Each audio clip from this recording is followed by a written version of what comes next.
Living peacefully is not impossible at all. It's not easy, but there's something that you can start doing today. I'm sure you already heard about Buddhism, but what's the Noble Eightfold Path? How can you apply it to your daily life? Why should you do it? To find out, I spent the last 35 days researching this topic, reading books, articles, and watching videos from experts on the fields. And with a lot of practice and dedication, I compact everything I learned in a single video. And I'll tell you right now the 8-step process designed by the Buddha itself around 2,500 years ago.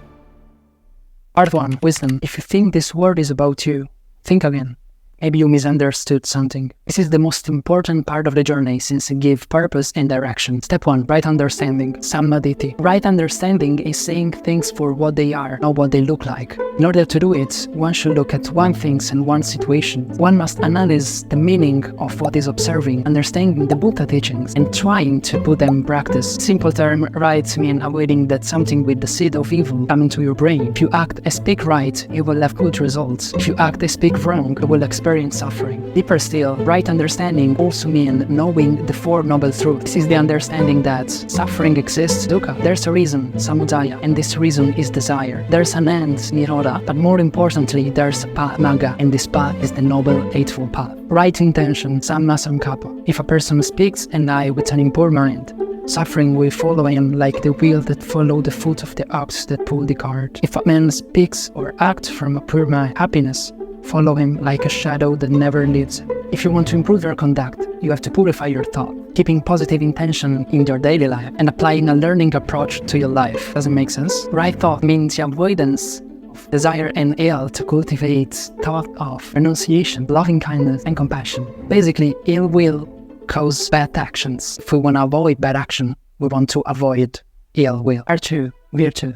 Right speech, sammavaka. In order to promote truth and avoid suffering, Buddha highlights 4 things to strictly avoid in our speech. First, telling lies. It's pretty easy, right? So if you tell the truth, people around you will trust you.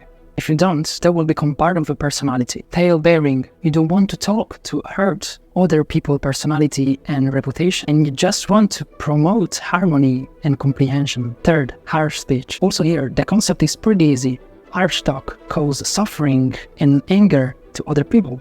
So we want to speak kind and politely. Last one, idle talk. Buddha believed that idle talk and gossiping should be avoided because it occupies the mind and distracts you from more important things. If you find it useful, try to consider these 3 questions. First, besides speaking the truth, how can I ensure that my speech promotes harmony and understanding? 2. How can I cultivate a habit of speaking with kindness and empathy even in difficult conversations? 3. Reflect on the impact of my words on others. Do they uplift and inspire, or do they cause harm and discord? Right conduct, sammakamanta. Everyone wants to be happy, no one wants to suffer. Therefore, you want to follow the simple 3 rules to avoid unhappiness to you and other people. First one, not kill. All living beings, whether animal or human, love life and fear death. All tremble at punishment, all fear death. Putting oneself in the place of another, what should not kill, nor cause another to kill. Second, not steal. Even if the temptation is really hard, you should avoid stealing in every possible form. You should try not to copy in your test. In the same way, you try not to steal candies from the supermarket. Third, not to have sexual misconduct. Buddha told us to control sexual desire so that it doesn't cause suffering to ourselves, our family, and our society as a whole. It's time to talk about karma. As you can't create new material or new energy, nothing is created or destroyed. Everything we produce has our signature. We can say that's not mine. Practicing good conduct helps people to live in peace with themselves and with the society. In essence, the concept is really simple. If we are speaking and I say something good, peaceful, we are both happier. In a way, I am transmitting this thing to you. We continue in the way we produce. Right livelihood, samma ajiva. It is about making a living in a way that doesn't hurt others.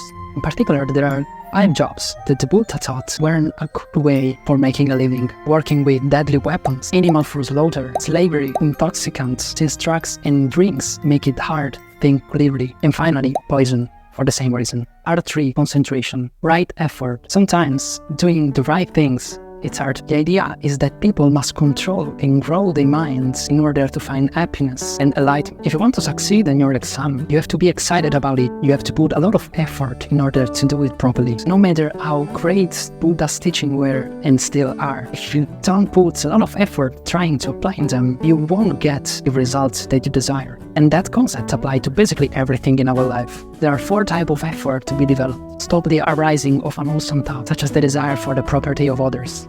Get rid of unwholesome thoughts that already come up. Thirdly, there is the effort to develop wholesome thoughts of loving kindness and compassion. Hold on to the wholesome thoughts that already come up, even if other people don't like them. Right mindfulness, Dhammasati. When you're walking on the streets or doing a test, accident can easily happen if one's mind is distracted and not mindful. The mind must always be aware of what is going on, even if you're sitting or talking. The mind must be controlled and kept from getting distracted. And I think you can clearly see how all the single steps connect together in a way or another. You can see how, for example, right mindfulness includes the right effort, right speech, right intention, everything we said before. Now, how can you start meditating? It's actually way easier to say than to do. Basically, choose a comfortable posture, sitting or lying down. Keep your back straight and your neck relaxed. Place your hand on your lap, one inside the other, with your thumbs touching gently. Set a timer for 20 minutes and close or half close your eyes. Focus on your natural breathing, feeling the air entering and leaving your body. Do not judge or resist your thoughts. Just observe them and let it go. Remember, the goal is to have no goals.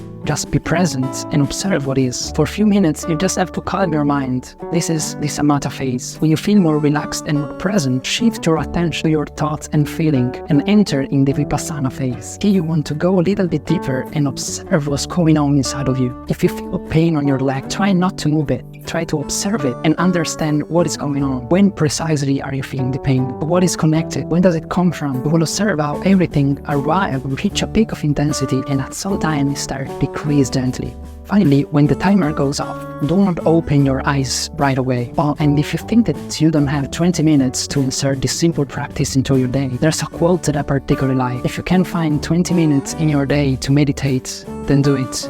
If you don't, then do it for 1 hour. Last step, right concentration, Samma Samadhi. Right concentration means being aware of where you are directing your energy. Meditation is a process of learning how to focus in one thing at a time. And I think you can clearly understand how this concept is strictly related to our ability to concentrate. The goal is to learn how to direct our concentration in our daily life. Alright, there were a lot of pieces of information, I know that. And since my main goal is trying to give you as much value as possible and help you to apply this concept to your life starting from today, I prepare for you a map that summarizes everything I discussed in the video, as well as a written format of it. Is that still not good enough? Down in the description, you will also find a document with a series of questions that I hope you will find useful. I hope that you are able to get out some values from this video and you will be able to apply these concepts to your daily life starting from today. If you're interested in understand how I organize my life and my creative projects, you can check out this video right here. In any case, thank you for watching and see you next time.